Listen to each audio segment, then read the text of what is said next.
Well, your boy Eddie V broke down again. This is why I hate DD15 motors. Really, really hate DD15 motors. Broke down again.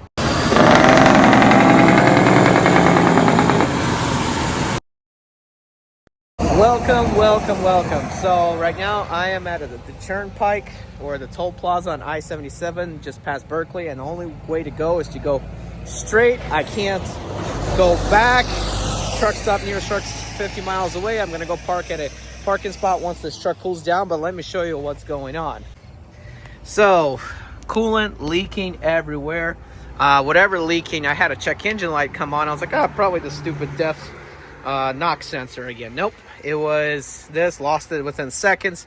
Went through the toll booth. I decided to pull over and check. Whatever it was, it's either the GR cooler or one of the tubes underneath. I'm not 100% sure where it is because I don't see where it's coming from. But whatever it was, it blew the coolant straight out within a couple minutes, or actually a minute, because I'm all out of coolant. It's pretty bad, and I'm already sick and tired of this truck. It keeps breaking down. So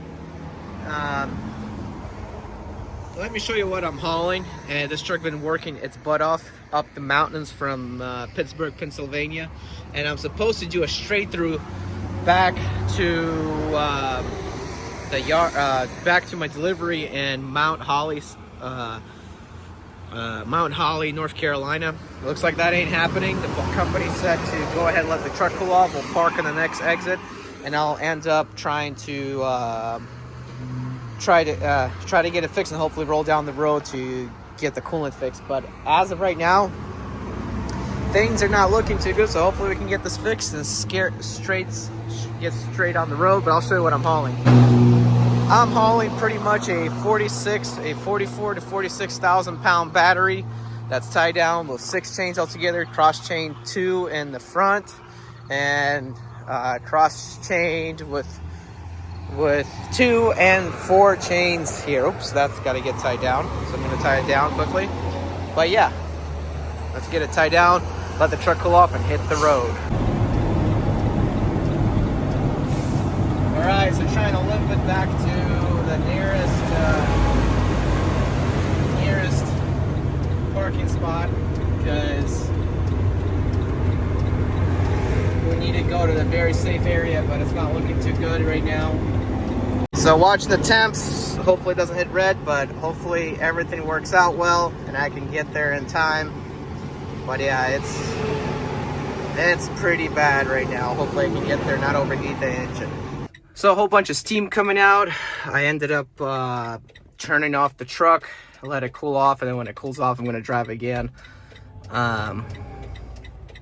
When it cools off, so we can drive again, and hopefully it'll be okay, because it's not looking too good. It really does need to be cooled off, and I'm almost like half a mile away from the parking spot. So here is the situation.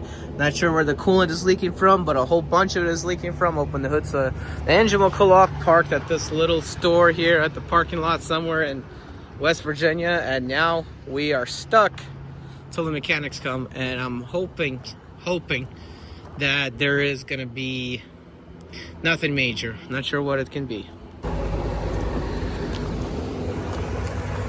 Got some help from roadside assistance. This is a nice mechanic. We're filling her up with coolant and trying to find the source of the leak right now, because obviously we cannot find one right now. We might have to do a pressure test or let the engine run in higher RPMs to see if it's the EGR cooler or something else, but we definitely need to top it off with more coolant. So we have found the coolant leak. It's actually that line right there. We're gonna have to take off all the insulation.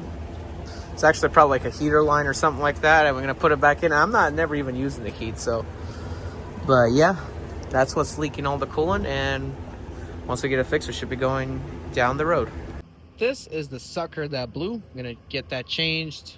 Would have never known it was this, because I would have to buy coolant to know where the leak is coming from, and it was insulated, so I would have never known that it was that. I thought it was maybe my EGR cooler, but hey, live and you learn. Alright,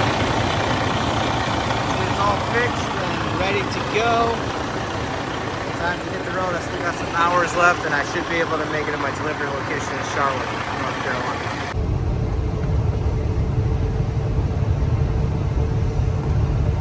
Well, I made it. I made it to my delivery.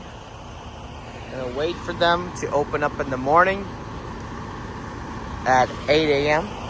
I think a crane. So I'm probably gonna end up sleeping in the driver's seat today. That way, when I wake up, a quick tap on or knock on the door will wake me up easy. With that being said, it is very peaceful and quiet over here. I currently do not see a crane station here. I mean, that sucker is 45,000 pounds, and I don't see anything that'd be able to lift it out here in the yard. So, I mean, yeah. I don't think anyone's here either, so we're stuck. There is no chance in the way will I be able to get inside the gate as of right now this night to park. Let's go open up the hood though and see how well, if everything is holding up. All right, let's see how we're doing. No leaks, all dry, good. Let's go look at the coolant reservoir and see how we're doing. Yes, I had to stop on my way here and top it off a little bit. Yeah, still doing good. We're doing about halfway full.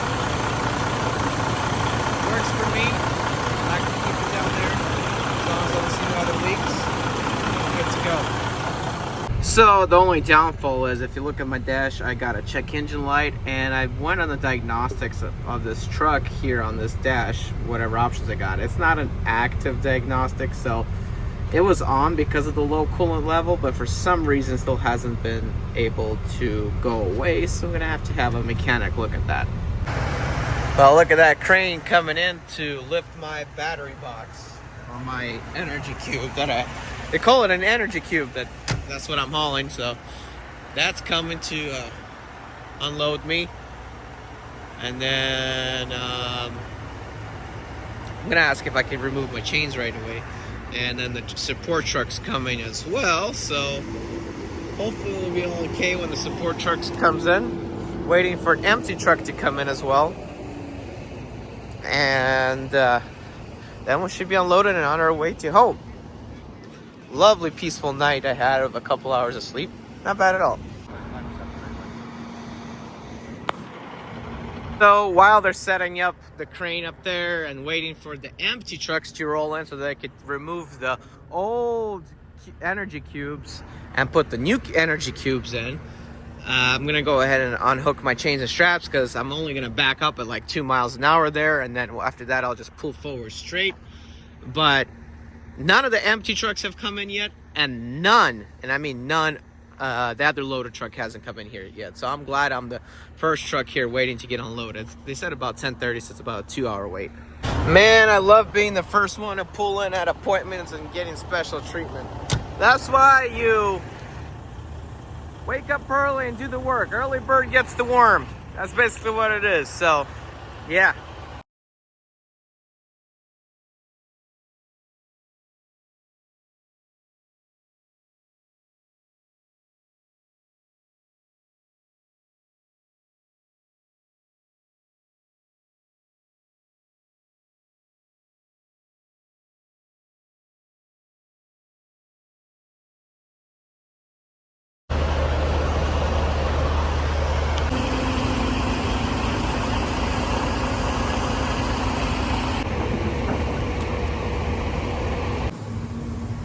Well, just got unloaded, slid the axle all the way back. Time to head back to the yard and do maintenance in the truck and get ready for the next trip. Man, this was another tough repair. Not canceled. Guys, I'm Eddie B. 2004 turn